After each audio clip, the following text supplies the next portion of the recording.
Yes guys, welcome back to another video. Welcome to 6 things that we learned from Chelsea 2, Brighton 0. Last night, it got a little bit messy, I'm not gonna lie. If you saw my match vlog, we ended it at the Atlas pub, which is a pub round the corner from Stamford Bridge. And yeah, the night got old, let's call it that, shall we? It was fun. The London is Blue guys, they actually headed back to the US today. I'm gonna miss those lads. 3 Chelsea games in the last 6 days and met up with them at the Cock Tavern and had a few drinks for each of them, which was amazing. But yesterday, 2-0 to Chelsea, there are a lot of things to talk about, and in this video, as you can see, it might come as a surprise to some of you, and I'm not usually that guy who comes at it from the angle of not necessarily pessimism, but a slightly more negative angle. So we got 4 greens and 2 yellows, and as we get into the video, we'll delve into the yellows a little bit more, but it's more of a, now that we're starting to see this Chelsea team perform, I want to make sure that when we're focusing our analysis, it's based off of progression in terms of moving forward. So the sunlight is firmly in my face right now. I apologise if it's blowing me out a little bit, so I look a bit like a ghost, but let's make a start with this video with number 1, and it is Jorginho, the man who this season finally is getting his name sang at Stamford Bridge. I saw it for the first time myself in the away game at Norwich. It was almost like he looked over and he was like, finally, I've been accepted by the Chelsea fans. Jorginho's role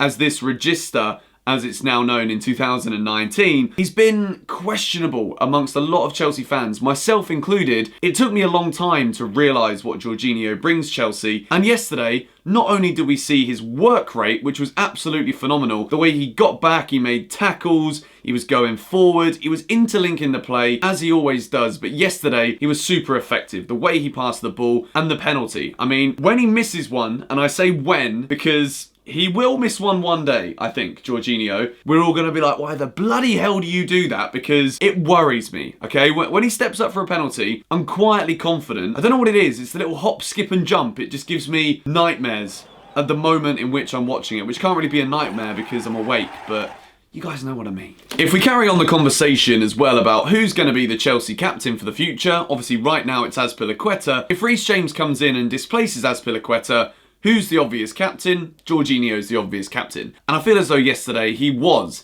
that secondary leader on the pitch, in the middle of the park. I feel as though he controlled the game for Chelsea. Let's move into player number 2. We're going to stick to another midfielder, although he was playing in more of an attacking role, Mason Mount. He was absolutely brilliant yesterday. The industry that this guy has, the creativity from Mason was brilliant. The way he won the penalty, the way he was being a nuisance, pressuring the defenders to give Tammy Abraham opportunities. Mason Mount was a real great creative outlet yesterday for Chelsea. Against Liverpool, he was a bit slow, and that was because of the injury that he sustained as a result of Coquelin's tackle from Valencia. We've got a Champions League game coming up against Lille, which I'm leaving on a bus for tomorrow, which is going to be a load of fun. I don't know if Mason's going to play in that game because I don't know if there is still a little bit of a worry regarding fitness with Mason Mount, but yesterday he looked absolutely brilliant, back to his sharpest, and I love the way he pressures the defender. I love the way that he's always running off the shoulder, he's always looking for those opportunities, chasing the play down, and he's a proper Chelsea lad. You know, a lot of these young players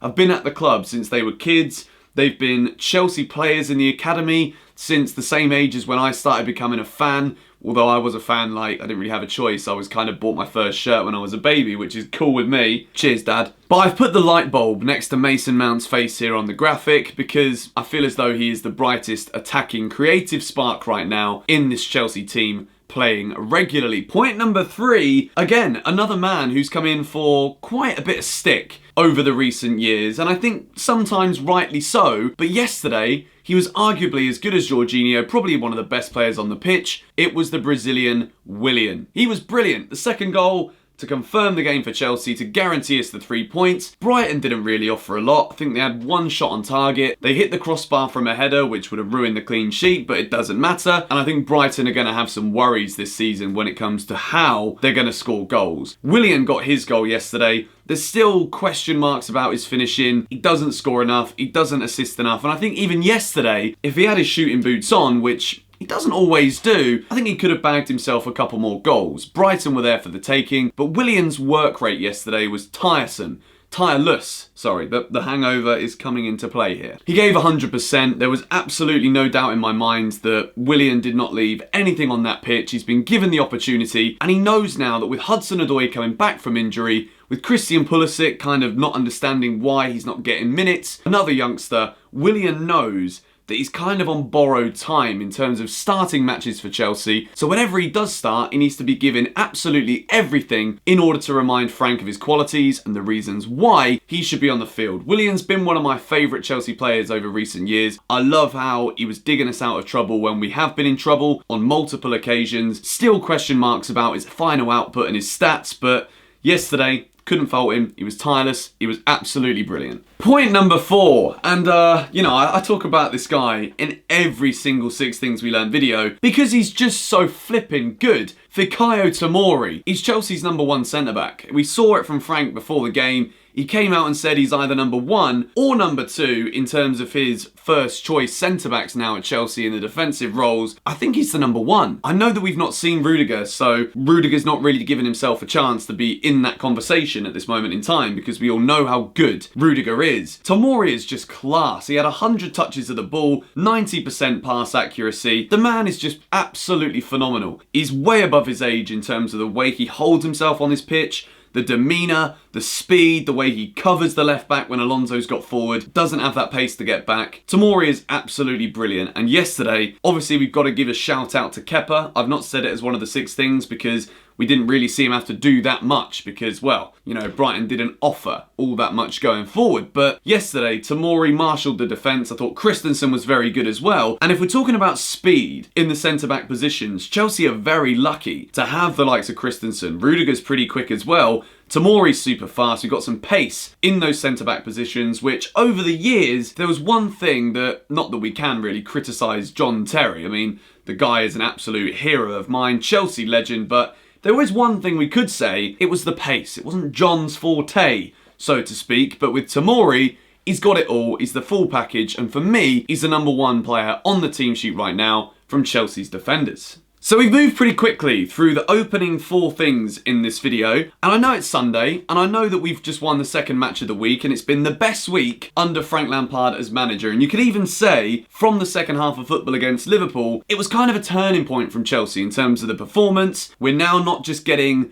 performances, but we're getting the results. We beat Grimsby 7-1, can't really ask for much more than that. Got the clean sheet yesterday, did our job against Brighton, and if you watch the match vlog, which if you haven't, link is in the description, it was the previous video uploaded like 5 or 6 hours ago, I mentioned there that a 2-0 win at home to Brighton is kind of like a bus turning up on time, taking you to your location, you get off of it, and you don't really think much more of it. It's kind of not underwhelming, but it's certainly not overwhelming. It's what we expect to see from Chelsea. But one thing I will say, and as we get deeper into the season, as this channel starts to get a bit older, obviously I don't always want to be saying the same things over and over again. And I feel as though now with Chelsea, we're at a point where, yes, the results have come this week, and you know, we could argue that it wasn't against the strongest opposition. There will be bigger challenges ahead. I think Lille away on Wednesday is going to be a real challenge for this Chelsea team, but I think we could go there and win it. And obviously we'll talk about that game a lot more in the coming days. But what I wanted to see yesterday, that for the first half, it was very frustrating. The build-up play was quite slow. I think that, again, it was probably down to maybe Pedro and Barkley positionally. I don't think they were offering very much. And for me, as a fan, I was kind of seeing things that just weren't happening. And it was, Stamford Fridge, you right, pal? How you doing? As I've said here on the graphic, the passing was very predictable. And I feel as though we weren't ever really thinking ahead in terms of the way we're actually going to formulate an attacking move. I think that creatively, we were kind of just dealing with each pass as it came. So when one player got the ball, he'd offload it to the easiest option around him in order to retain possession, which is obviously something that Chelsea tried to do. But at the same time, it wasn't allowing us to be creative enough to actually come up with any combinations of play in the middle of the park going forward as well. And I think that we really struggled in that first half in particular to create really good chances with any intricate passing. There was a couple of good crosses into the box. Alonso missed one, Barkley missed one, but other than that, it was a very slow, mundane build-up from Chelsea. And I want to see that creativity with a couple of little short passes here and then a bit of movement from Mount around the side. I want to start seeing this stuff a lot more. And Bloody hell, now the speaker's talking to me too. And I think that, as I've said on the graphic, I just want to see a few more risks. It's not a negative, it's 100% not a negative. We won the game. Just thinking about how Chelsea can progress, we're getting a lot of chances. If you take a look at this screenshot here from Sky Sports, in terms of attacking sense, Chelsea were in the top 3 for virtually everything in the Premier League. We're creating tons of chances, but I feel as though we could be doing even more, which is amazing because we've got the players to do so, and we're already doing pretty well as the cloud is finally, I think, about to go over the sun. But lots to work on still, despite the 2-0. So many positives though from yesterday, but there was one player again who I've got to single out because I'm not seeing it. I really am not seeing it. Yesterday, obviously, we didn't expect to have N'Golo Kante injured. Got a hamstring injury in the week, which is a nightmare. He's just picking up niggle after niggle after niggle. We don't know when that's going to end. He's supposedly going to be back for the game against Lille. But Ross Barkley, I wasn't convinced by his performance yesterday. I think he could have got himself a goal when he made that really nice run, which credit to Ross there. Good run, brilliant ball over from Alonso. And it came to him on the volley, and it was kind of a tame effort, really. It was a good save from Matt Ryan, but I want to see Ross being confident, just putting his foot through it, lacing it, or even side-footing it, just with a bit more oomph into one of the corners. At times again yesterday, positionally, he was getting caught out. I don't think that his final delivery was good enough. And at times, Ross Barkley is a very good player. I'm not giving him a red because I didn't think he had his worst game ever. But in terms of being a creative player for Chelsea, with Callum Hudson-Odoi coming back, with Ruben coming back, Ross isn't doing enough for me. And I think that if he carries on playing like these kind of average performances, I feel as though his days at Chelsea might be numbered, which it's kind of sad because I always rated Ross Barkley at Everton. You guys know when this channel was born during pre-season, when we started making our first videos, I was giving this guy green boxes saying brilliant things game after game. And I'm not giving him a red, and I want to see more. That's the thing. Right now, as a Chelsea fan, I'm seeing all of these positives. I'm seeing all of these things that we're doing well. I'm seeing the things we can work on, but I want more. And I think that as fans, we need to expect more, and we need our players to be doing the Willians, giving 100% every single time, and I think that we will. I think Frank's got these players playing now for him. Not that he ever didn't, but they're definitely playing for the manager. You can see the energy from the fans is being reciprocated by these players. They're Chelsea fans too. So many of these young players are coming up and they've been supporting Chelsea, going to matches. You see that photo that's been going around of Hudson-Odoi with Samuel Eto'o looking up to him, and you can see in his eyes that he idolised the players that we've all grown up watching, analysing, reviewing, and all of that stuff over the years. The future for Chelsea Football Club is incredibly bright, and already, despite people writing us off, my voice is going again, but that is my fault entirely, down to the booze yesterday, we are going places. I think the future of Chelsea Football Club under Frank Lampard, as long as something doesn't go wrong, touch wood, because things always go wrong in football, things always go wrong in life. But let's not get too philosophical today. This is 6 things that we learn. The future is very bright indeed. So let me just give you a little lowdown as to what's going to be happening for the rest of the week. But before I do that, let's go for 3,000 likes again. You guys absolutely smashed 3,000 on the Grimsby 6 things that we learned video. Let's try and hit it again today. I know you guys can do it. We beat Brighton 2-0. Let's go for 3,000 likes. This week, I'm going to Lille, which I'm very excited about. It's the first European away day of the season. First one back in the Champions League. I've done quite a few Champions Leagues ones over the years. A couple of PSG aways, Atletico away, and so on and so forth. But I'm excited. I think we've got to go to Lille now with the momentum that we've created from the 2 results this week and that second half performance against Liverpool. We need to take that forward to France. I think we will, and I think Chelsea will go there and get the win. So yeah, thank you guys very much for watching. If you did enjoy the video, be sure to give it a big like. As I said, 3,000 is the target. If you're not yet subscribed to the channel, I upload videos like this one after every single game that we play, and I upload new videos at least once every single day. I will catch you all tomorrow. Good one. Good one? Goodbye. I will catch you all tomorrow. Goodbye.